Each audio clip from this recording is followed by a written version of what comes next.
Hi friends, നമുക്ക് കിട്ടിയിട്ടുള്ളത് ടൊയോട്ടോൻ്റെ land cruiser. ഈ വണ്ടി സേലത്തേക്ക് ഒരു വാടകയ്ക്ക് കിട്ടിയിട്ടുള്ളത്. നമ്മൾ ഗരുഡ വണ്ടിയിൽ എടുത്തിട്ട് പോകുന്നത്. നമ്മൾ രാത്രി തന്നെ ലോഡാക്കി വെച്ച് നമ്മൾ രാവിലെ 5 മണിക്ക് വിടാനുള്ള പ്ലാനായിരുന്നു. പക്ഷേ രാവിലെ എണിക്കാൻ ഇച്ചിരി വൈകി. അങ്ങനെയിട്ട് നമ്മൾ 6:30 ഇറങ്ങി പുറപ്പെട്ടിട്ടുള്ളത്. പോകുന്ന വഴിക്ക് നമ്മൾ 5500 റുപ്യൻ്റെ ഡീസലാണ് ഇവിടെ അടിച്ചിട്ട് പുറപ്പെടുന്നത്. രാവിലെ ഇച്ചിരി മഞ്ഞൊക്കെ ഉണ്ടായി. അങ്ങനെ നമ്മൾ ഒരുപാട് കട്ടറൊക്കെ കടന്ന് ഈ തിത്തുമത്തി ടു പഞ്ചവള്ളി അള്ളൂർ വരെക്ക് നമുക്ക് ഒരുപാട് ഹംസ് ഉണ്ട്. ആ ഹമ്പ് കയറി ഇറങ്ങുമ്പോൾ തന്നെ നമ്മൾ ഏകദേശം ക്ഷീണിക്കും.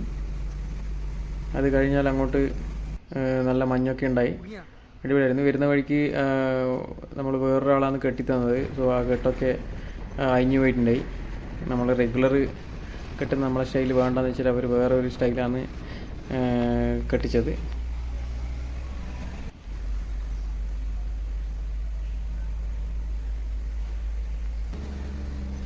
നല്ലൊരു വൈബായിരുന്നു സത്യമംഗല ഘാട്ട് ഇറങ്ങുന്നത്. അതൊരു നല്ല എക്സ്പീരിയൻസ് ആയിരുന്നു. നമ്മൾ ആദ്യമായിട്ടാണ് സത്യമംഗല ഘാട്ട് ഇറങ്ങിക്കൊണ്ടുള്ളത്. നമ്മളെ ഗരുഡ വണ്ടി എടുത്തിട്ട് നമ്മൾ മാക്സിമം ബാംഗ്ലൂർ വരെയാണ് പോയിട്ടുള്ളത്. ബാംഗ്ലൂർ, തുംകൂർ, കേരളത്തിലേക്കെല്ലാം പോയിട്ടുണ്ട്. ഇത് നമ്മൾ ഒത്തിട്ടുള്ള വാടക വന്നിട്ട് 35,000 റുപ്യക്കാണ് നമ്മൾ ഒത്തിട്ടുള്ളത്. നമ്മൾ ഡീസൽ കഴിഞ്ഞ് നമ്മളെ പോകുന്ന വരുന്ന ചിലവും പോലീസും ഇതെല്ലാം കഴിയുമ്പോൾ നമുക്ക് ബാക്കിയായിട്ടുള്ളത് 17,000 റുപ്യാണ് ബാക്കിയായിട്ടുള്ളത്. ഇത് നമ്മൾ റിട്ടേൺ ലോഡൊന്നും എടുക്കുന്നില്ല. നമ്മൾ അവിടെ പോലും അറക്കലും തിരിച്ചു വരുത്താണ്. ഇത് ഘാട്ടിറങ്ങാൻ നല്ല രസമാണ്. ഇത് ചെറിയ ലോഡായതുകൊണ്ട്. പക്ഷെ വലിയ വലിയ ലോറിക്കാരെല്ലാം ഒന്ന് സമ്മതിക്കണം.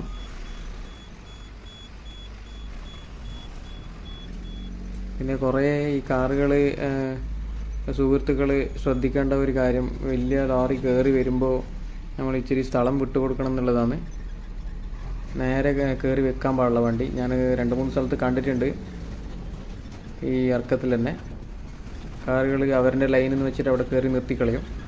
പക്ഷെ അത് ലോറിക്കാർക്ക് ഭയങ്കര ബുദ്ധിമുട്ടാവും ആ ലോഡും വണ്ടി തിരിച്ച് കയറുമ്പോൾ.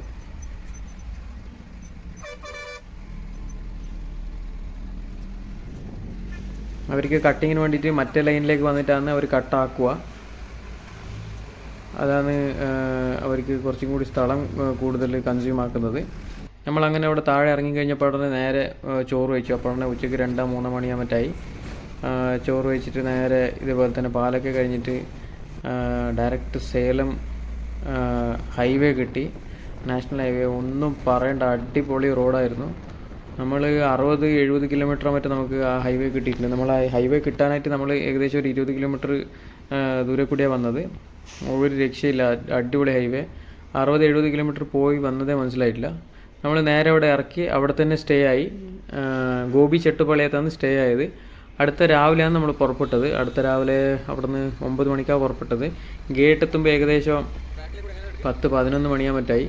എന്നാലും അവിടുത്തെ ആ ജാം കഴിഞ്ഞില്ലായിരുന്നു. ഗേറ്റിൽ പിന്നെ ഒന്നും പറയണ്ട, ഭയങ്കര പിടിയും വലിയ.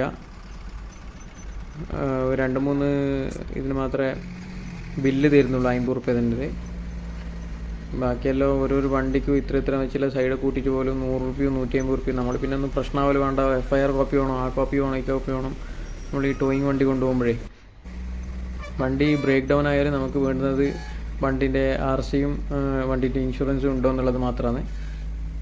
ബാക്കി എല്ലാ സേഫ്റ്റി മെഷേഴ്സ് നമ്മൾ വണ്ടിയിൽ ഇട്ട് വെക്കുന്നതും കെട്ടുന്നതും എല്ലാം ആക്കിയിട്ടുണ്ടാവും. പക്ഷേ അതെല്ലാം വെച്ച് നോക്കുമ്പോൾ ഇച്ചിരി ബുദ്ധിമുട്ട് തന്നെയാണ്. ഇതുപോലെ തന്നെ കുറേ ജാം ആവുന്ന അങ്ങനത്തെ സ്ഥലങ്ങൾ നമ്മൾ വിട്ടുകൊടുത്താൽ ആ ജാം പെട്ടെന്ന് ക്ലിയറായി അങ്ങ് പോകും. പക്ഷേ നമുക്കും വേഗം പോകണമെന്ന് വെച്ചാൽ നമ്മളവിടെ കയറ്റി വെക്കുമ്പോൾ നമുക്ക് ഈ ജാം അങ്ങനെ കണ്ടിന്യൂ ആവുന്നത്. നമുക്കും പോകാൻ പറ്റില്ല, വേറെ ആർക്കും പോകാൻ പറ്റില്ല, അങ്ങനത്തെ ഒരു അവസ്ഥയായി മാറും. സോ ഇത് നമ്മൾ ഇതുപോലെ തന്നെ നമ്മൾ നിർത്തി വെച്ച് വണ്ടി. അവർ പോയി കഴിഞ്ഞാൽ പിന്നെ പോയാൽ നമുക്കും ബുദ്ധിമുട്ടുണ്ടാവില്ല, അവർക്ക് ബുദ്ധിമുട്ടുണ്ടാവില്ല. പക്ഷേ ഇവിടെ ഒരു വണ്ടി ബ്രേക്ക് ഡൗൺ ആയി കിടന്നതാണ് ബുദ്ധിമുട്ടായത്. കുറേ സ്ഥലങ്ങളിൽ നമ്മൾ പോകുമ്പോഴും വരുമ്പോഴും ജാം ഉണ്ടായിരുന്നു.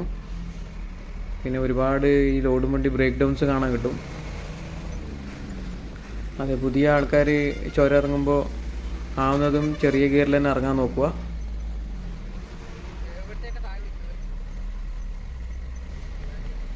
അങ്ങനെ നമ്മളൊക്കെ ഈ യാത്രയൊക്കെ കഴിഞ്ഞ് ക്ഷീണിച്ചിട്ടൊന്നുമില്ല. എന്ന് വെച്ചാൽ നമ്മൾ വൈകുന്നേരം ആകുമ്പോഴേക്ക് ഗോപിച്ചട്ടപ്പാളി എത്തുമ്പോഴേക്ക് നമുക്ക് ഏകദേശം ഒരു 9-9:30 ആയിട്ടുണ്ടായി. അപ്പോൾ അവിടെ തന്നെ റൂം എടുത്ത് അവിടെ കിടന്നുറങ്ങി. അങ്ങനെയായിട്ട് ടയർഡൊന്നുമില്ല. നമ്മൾ വണ്ടിയൊന്നും കിടക്കാൻ നിന്നിട്ടില്ല. അവിടെ ലോഡ്ജ് എടുത്തിട്ടാണ് കിടന്നത്. ഫുഡൊക്കെ അടിച്ച് ഞാനും എൻ്റെ അനിയൻ പുള്ളിയാണ് ഉണ്ടായത്. സോ അങ്ങനെ വലിയ ടയർഡൊന്നും ആയിട്ടില്ല. നമ്മൾ പിന്നെ 2010 വണ്ടിയാണ്. ഇപ്പോഴത്തെ പുതിയ വണ്ടികളെ പോലെ പിക്കപ്പ് ഒന്നും ഉണ്ടാവില്ല. എന്നാലും കുഴപ്പമൊന്നുമില്ല.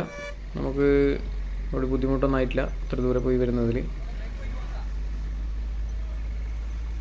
ഏറ്റവും കോമഡി അതല്ല, നമ്മൾ ഇത്ര ദൂരെ പോകുന്നുണ്ട്, നമ്മളെ വണ്ടിക്ക് സ്റ്റെപ്പനിയൊന്നുമില്ല. നമ്മളങ്ങനെ ഒരു ധൈര്യത്തിൽ പോകുന്നതാണ്. നമ്മളങ്ങനെ കർണാടക എൻ്റർ ആയി കഴിഞ്ഞു. അപ്പോൾ തന്നെ ഒരു റെയിൽവേ ഗേറ്റുണ്ടായി. അവിടെ നിർത്തി. അടുത്ത് തന്നെ ഇളനീരുണ്ടായിരുന്നു. ആ ഇളനീരൊക്കെ കുടിച്ച് കഴിച്ച് തിരിച്ച് പുറപ്പെട്ട് അങ്ങനെ നമ്മളെ കൊടകിലേക്ക് തിരിച്ചെത്തി.